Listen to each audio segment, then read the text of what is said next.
Imagine the lights of the Hackney Empire are still glowing from your latest gig, you know?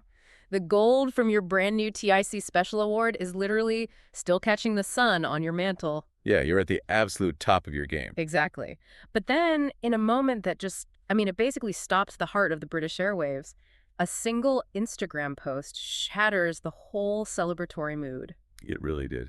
The voice that championed an entire generation of soul and R&B just announced it was going silent. So, welcome to today's deep dive. We are looking into the sudden broadcasting hiatus of UK radio legend Trevor Nelson. Right, because this isn't just about a DJ taking a sick day. I mean, we're talking about what his medical leave reveals regarding the systemic vulnerabilities of legacy media. Specifically BBC Radio 2, because Correct. at 62, right after winning that Lifetime Achievement Award, he says he needs an immediate break. Yeah. The Guardian reported it started as a routine checkup, but doctors advise follow-up diagnostic tests. And he asked for privacy, just to focus on getting back to being 100% me. Which is so completely understandable. Yeah. But man, it's like a literal record scratch at a party. That is the perfect way to describe it. 1 minute, he's accepting this massive award, and the next, the airwaves go quiet. Because, I mean, you have to remember his Titan status. Oh, for sure. He goes all the way back to 1980s pirate radio. Legalizing Kiss FM. Right, exactly. Legalizing Kiss FM and then launching Radio 1's very first national R&B show back in 1996.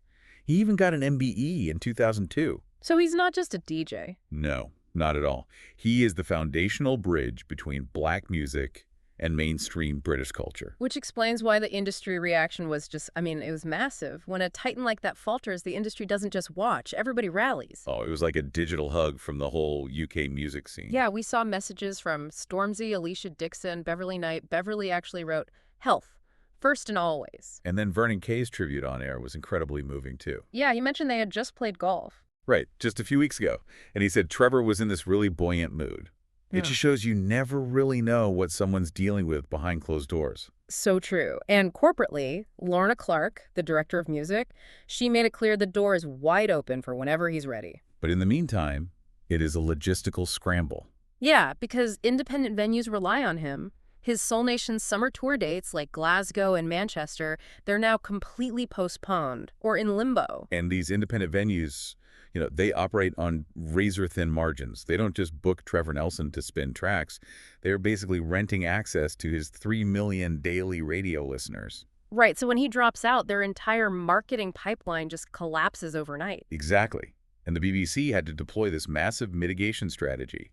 They tapped Richie Anderson to cover his 2 to 4 p.m. weekday slot. And they're using that pre-recorded Hackney Empire concert too, right? Yeah, the music is black. They're airing that as a buffer so those 3 million listeners still have something familiar while he recovers. But this brings up a bigger issue, I think. This whole hiatus, it exposes a really deep structural fragility at Radio 2. It really does. They're rapidly losing their legacy voices right now. Right, like Steve Wright's sudden passing. And Johnny Walker retiring. And Bob Harris just stepped down this month for health reasons, too. It feels like the end of an era. These are the voices we grew up with. The station's DNA is just changing before our eyes. But wait, I have to push back a little here. I mean, isn't this just the natural life cycle of a media institution? Like, why can't the BBC just plug in younger, energetic talent and move on? Well, because veteran loyalty is the actual product here. Historically, whenever they try to transition new voices into these daytime slots, there is severe listener backlash. Because of the parasocial relationship, perhaps. Exactly. You cannot easily swap out a 30-year relationship. People tune in for the comforting authority of the specific voice they grew up with. Yeah, when you're commuting, you're not just listening for the music. You're tuning in for the comfort of, like, a friend riding shotgun. Right, so when that familiar voice disappears, the silence is deafening. Which leaves you with a pretty wild thought to mull over. As these legacy radio stations struggle with the very human fragility of their aging icons, how long until media networks are tempted to just use AI? Oh, wow. Right, like using AI to eternally replicate that comforting authority so they never have to deal with these messy transitions again. That is a chilling thought. An AI DJ spinning tracks forever. It really is, but until they try to cross that line, we will just keep hoping the real legend gets back to 100%. Thanks for joining us on this deep dive, and we'll catch you next time.